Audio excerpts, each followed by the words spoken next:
इस समय मोदी सरकार, नितिन नवीन, अमित शाह सब कोई घबराया हुआ है। क्योंकि इसीलिए घबरा रहे हैं क्योंकि आज जो बिहार से खबर निकल के आ रही है वो पूरे बीजेपी को सकते में डालने वाली है। मैं क्यों कह रहा हूं कि सकते में डालने वाली है, इसलिए मैं कह रहा हूं क्योंकि बिहार की राजनीति में बहुत बड़ा उलटफेर होने वाला है। बड़ा उलटफेर ये होने वाला है कि प्रशांत किशोर, जो बांकीपुर में इस समय उपचुनाव चल रहा है दर्शकों, वहां पर 15वें राउंड की गिनती है वो हो चुकी है और 31वें राउंड तक ये गिनती जानी है। लेकिन मैं आपको बता दूं, इस समय पहले राउंड से लेकर 15वें राउंड तक लगातार प्रशांत किशोर, जो जन स्वराज के संस्थापक भी हैं, वो लगातार आगे चल रहे हैं। और मैं ये क्यों कह रहा हूं कि दिल्ली तक हलचल है ये इस खबर की, इसलिए दिल्ली तक हलचल है इस खबर की क्योंकि जो ये बांकीपुर विधानसभा है ये पटना जिले की एक खास सीट है। तो ये सीट इतनी महत्वपूर्ण है बीजेपी के लिए दर्शकों, लगातार 30 साल से बीजेपी का इस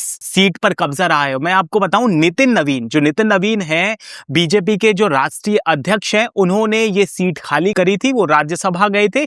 इसके बाद यहां पर आज की डेट में उपचुनाव चल रहा है, यानी कि उपचुनाव हो चुका है, काउंटिंग हो रही है। तो आज क्या खबर निकल के आ रही है, ये जो सीट है ना, लगातार नितिन नवीन के जो पिताजी हैं 1995 में जीते थे उपचुनाव, उसके बाद लगातार 2006 तक जब उनकी डेथ हो गई, उसके बाद नितिन नवीन है वो लगातार चुन के आ रहे हैं, विधायक बन रहे हैं। नितिन नवीन जब राज्यसभा पहुंच गए, जब राष्ट्रीय अध्यक्ष बन गए बीजेपी के, तो उन्होंने ये सीट खाली कर दी और खाली करने के बाद जब उपचुनाव हुआ तो आज बीजेपी की दर्शकों इतनी ज्यादा मिट्टी खराब हो रही है इस वाली सीट पर कि जो खबरें निकल के आ रही है ना, 15वें राउंड तक की गिनती हो चुकी है। 8200 वोट से लीड कर रहे हैं प्रशांत किशोर। दर्शकों मैं आपको बताऊं, प्रशांत किशोर पहली बार ये चुनाव लड़ रहे हैं और जो खबर आ रही है ना, खबर ये आ रही है कि जो ये सीट है बांकीपुर, वहां पर 2011 की जनगणना के अनुसार तकरीबन 80 से लेकर 85% जो मतदाता हैं वो पढ़े लिखे हैं और 2011 की जनगणना के अनुसार जो है बिहार का जो औसत है,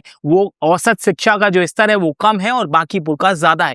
तो दर्शकों आप देखिए कि आज की डेट में क्या हो रहा है, जेन जी आंदोलन के बाद क्या क्या देखने को बीजेपी को फेस करने को मिल रहा है। वहां पर जो नितिन नवीन का खास इलाका है मंदेरी और जो बोरिंग रोड है, वहां से भी बीजेपी लगातार पिछड़ती जा रही है। दर्शकों मैं आपको बताऊं, ये बांकीपुर जो विधानसभा है नितिन नवीन की पारिवारिक सीट है, लेकिन अब यहां पर बीजेपी का खस्ता हाल होता जा रहा है और कहा यह जा रहा है कि अब बीजेपी लीड नहीं ले पाएगी।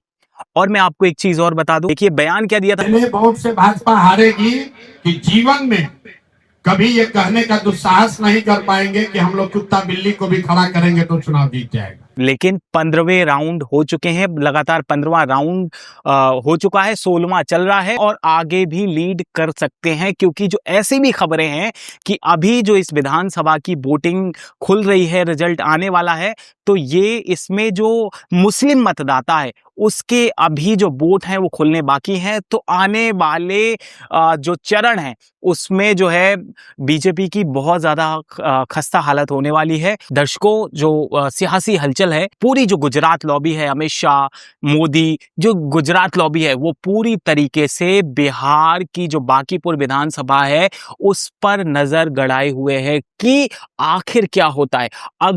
अगर प्रशांत किशोर जीतने में कामयाब होते हैं तो ये बहुत बड़ा सियासी उलटफेर होगा क्योंकि लगातार 1995 से ये बीजेपी का गढ़ रहा है। लेकिन अब जैसे जैसे लोग, ये जो बीजेपी के क्रिटिक हैं वो कह रहे हैं कि जैसे जैसे मतदाताओं के अंदर जागरूकता बढ़ रही है, और एक चीज और, जो बांकीपुर विधानसभा है ना, ये बांकीपुर विधानसभा पटना के मध्य में है, यानी यहाँ पर बहुत ज्यादा युवा रहता है, ऐसा युवा रहता है जो जेन जी प्रोटेस्ट से भी जुड़ा हुआ था। तो कहीं ना कहीं ये जोड़कर देखा जा रहा है कि बीजेपी को बिहार के अंदर एक जोरदार झटका लगने वाला है। इस सीट पर हमारी नजर बनी रहेगी।